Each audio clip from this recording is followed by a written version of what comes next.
کے دشمن ہو جائیں گے اور ان کی پرستش سے انکار کر دیں گے، اور جب ان کے سامنے ہماری صاف صاف آیتیں پڑھی جاتی ہیں تو کافر حق کے بارے میں جبکہ وہ ان کے پاس آ چکا کہتے ہیں کہ یہ تو کھلا جادو ہے۔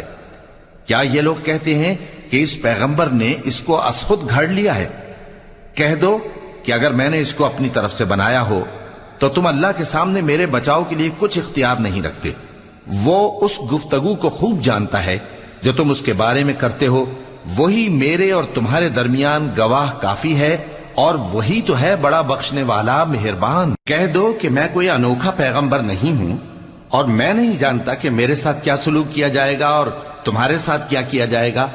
میں تو اسی کی پیروی کرتا ہوں جو مجھ پر وحی آتی ہے، اور میرا کام تو علانیہ خبردار کرنا ہے۔